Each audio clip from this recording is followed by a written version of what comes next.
Okay, Assalamualaikum warahmatullahi wabarakatuh. Terima kasih diucapkan kerana sudi berada dalam kelas Ustaz pada hari ini. InsyaAllah hari ini kita akan habiskan tajuk hijrah ke Madinah. Yang terakhir Ustaz ajar kepada kamu, Nabi disambut baik oleh penduduk Madinah dengan aluan kompang, kasidah dan lain-lain. Okay, lepas Nabi sampai je dekat Madinah, umat Islam Madinah mempelawa mengajak Nabi tinggal dengan mereka. Okay, ramai yang ajak, jadi waktu tu diorang bincang dan nak tentukan macam mana ataupun rumah siapa Nabi nak pindah. Nabi Muhammad membiarkan unta yang Nabi naik sepanjang hijrah tu pilih rumah untuk Nabi tinggal. Maka unta tu pun berjalan dan berhenti di rumah Abu Ayyub Al-Ansari. Jadi Nabi pun tinggallah sementara waktu dekat rumah Abu Ayyub Al-Ansari. Okey, di sini Ustaz nak ceritakan sedikit mengenai bagaimana terbinanya Masjid Nabawi. Semasa di Madinah, Rasulullah ada membeli sebidang tanah lapang kepunyaan 2 orang anak yatim Bani Najran. Okey. Anak yatim tu daripada keturunan Bani Najran. Nabi beli tanah tu dekat mereka.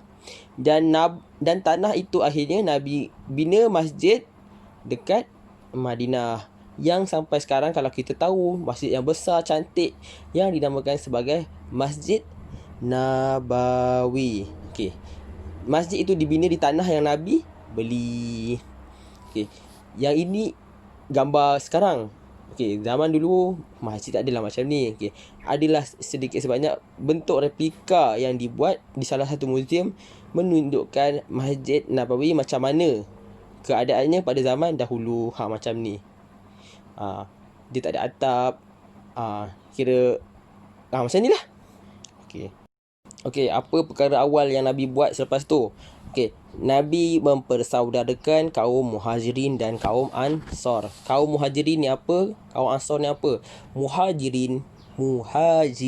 Bunyi Muhajirin tu ada ha, ada jim, ada ra. Macam perkataan hijrah. Maksudnya Muhajirin ialah orang yang berpindah dari Mekah ke Madinah, yang berhijrah sekali dengan Nabi Muhammad. Manakala kaum Ansar ialah orang yang menetap ataupun orang asal dekat Madinah. Okey. Macam mana Nabi mempersaudarakan mereka? Okey, lepas mereka berpindah, sebahagian kaum Muhajirin diambil menjadi keluarga angkat kaum Ansar. Kaum Ansar ambil diorang menjadi keluarga angkat. Ada juga yang berkahwin dengan orang-orang Madinah, orang Ansar. Jadi bila mereka dah kahwin, bila mereka dah jadi keluarga angkat, mereka dah menjadi keluarga, dah bersaudara.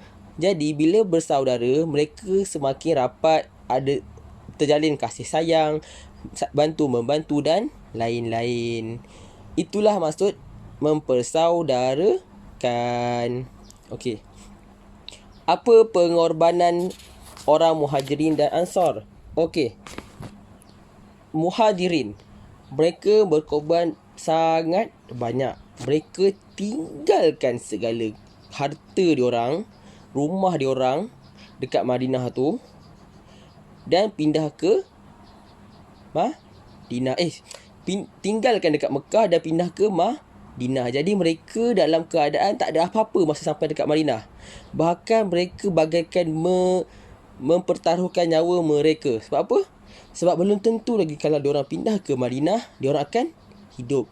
Boleh jadi ada yang mati dalam perjalanan. Apa pula pengorbanan kaum Ansar, orang Madinah tadi? Mereka banyak memberi bantuan kepada kaum Muhajirin. Dari segi ada bagi tenaga, bagi harta dan tempat tinggal. Okey, last sekali sebelum Ustaz akhiri tajuk ini, Ustaz nak bagi kamu pemahaman mengenai konsep hijrah. Okey. Ada 3 bentuk hijrah. Kalau kamu tengok, ini yang pecahan yang senang lah. Pertama, dari segi hijrah dalam bentuk perpindahan. Hijrah ni maksud dia berpindah. Ada macam-macam lah. Berpindah untuk menuntut ilmu, untuk mencari rezeki, atau mencari tempat yang lebih selamat. Kalau contoh berhijrah untuk menuntut ilmu, macam kamu tengok kalau ada abang lah yang sekolah menengah ke, yang universiti ke, mereka pindah pergi ke Kelantan, pergi ke manalah yang dekat dengan tempat belajar demi untuk menuntut ilmu. Macam ustaz dulu, ustaz tinggalkan Malaysia, ustaz pergi kat Jordan untuk 4 tahun belajar. Nampak? Untuk menuntut ilmu. Hijrah menuntut ilmu. Ada yang berhijrah untuk mencari rezeki. Contoh, kamu tengok ada kawan-kawan kamu yang mak ayah dia bukan orang Perak. Contoh mungkin mungkin daripada Selangor, daripada KL, daripada Kelantan. Sebab apa? Sebab mereka berpindah ke Perak sebab ada rezeki pekerjaan untuk mereka. Itulah maksudnya berpindah untuk mencari rezeki. Dan last sekali, berpindah untuk tempat yang lebih selamat. Contoh, kita tengok pelarian-pelarian dekat negara mereka dibunuh, diseksa dan lain-lain.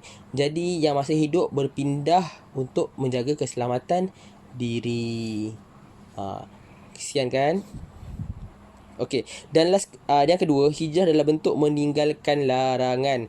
Maksudnya, kalau zaman dulu kamu selalu buat perkara-perkara jahat, mencuri, minum arak dan lain-lain, maka bila kamu dah insaf, kamu berubah, kamu berhijrah meninggalkan benda-benda jahat tadi, buat benda-benda baik. Itu pun kita anggap sebagai berhijrah, sebab kita berpindah daripada jahat ke baik. Dan yang terakhir, dia lebih kurang, berhijrah melalui perubahan sikap. Daripada sikap buruk kamu selama ni, suka kutuk orang, suka bergaduh, suka tak apalah, tapi sikap-sikap yang buruk berpindah kepada sikap-sikap yang baik. Okey, itu pun kita anggap dia sebagai hijrah. Hijrah ke arah kebaikan, ke arah sikap yang lebih baik. Okey, sekian, itu saja kelas daripada Ustaz untuk hari ini. Sekian. Assalamualaikum warahmatullahi wabarakatuh. Kita jumpa di kelas akan datang. Bye. Yo.